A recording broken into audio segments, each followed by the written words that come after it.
नमस्कार, श्री स्वामी समर्थ. मित्रमैत्रिणींनो, गुंजन यूट्यूब चॅनलमध्ये तुमचे सगळ्यांचे स्वागत आहे. अशा गोष्टी बघायला विसरू नका. देवघराबाबत महत्त्वाच्या टिप्स. बेडरूममध्ये कधीही देवघर असू नये. देवघरात एकच सारख्या दिसणाऱ्या 2-3 मूर्त्या असू नयेत. देवघरातील देव हे 3 इंचपेक्षा मोठे असू नयेत. देवघरावर कुठलेही वजन ठेवू नये. देवघरात सकाळी तुपाचा दिवा किंवा सायंकाळी तेलाचा दिवा लावावा. देवघरात अगरबत्ती 1, 3, 5 या स्वरूपात लावावी. देवघरात आतमध्ये अगरबत्ती लावू नये. देवघराला कळस नसावा. देवघरात कुलदेवताचा कलश आपल्या डाव्या हाताला असावा.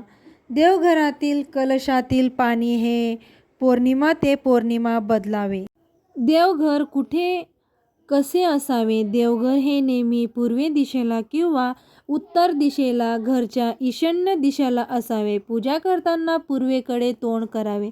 देवघरात असलेल्या मूर्तीची उंची 9 सेमी पेक्षा जास्त व 2 सेमी पेक्षा कमी नसावी. भंगलेल्या मूर्ती ठेवू नये. एकच देवताच्या 2 मूर्ती ठेवू नयेत. भिंतीला देवघर कदापि नसावे. भिंतीवर जर मंदिर लावायचे असेल, अगोदर भिंतीत एक लादी लावावी आणि त्यावर मंदिर ठेवावे. एकाच घरात अनेक मंदिर किंवा देवारे नकोत. रंग पांढरा, हलका पिवळा किंवा निळा असावा.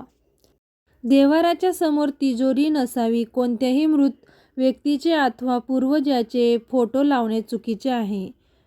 कोणत्याही चामड्याच्या वस्तू, चप्पल, बेल्ट, बूट देव्हाऱ्यात नकोत. देवघरामध्ये कधीही पैसा किंवा महागड्या वस्तू ठेवू नयेत.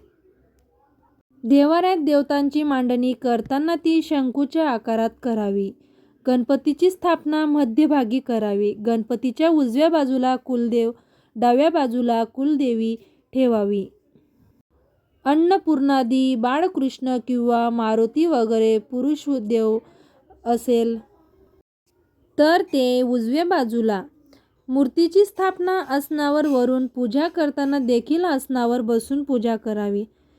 देवघरात ब्रह्मा, विष्णू, शिव, इंद्र, सूर्य आणि कार्तिकेय यांचा मुख पूर्व किंवा पश्चिम दिशेला असावे.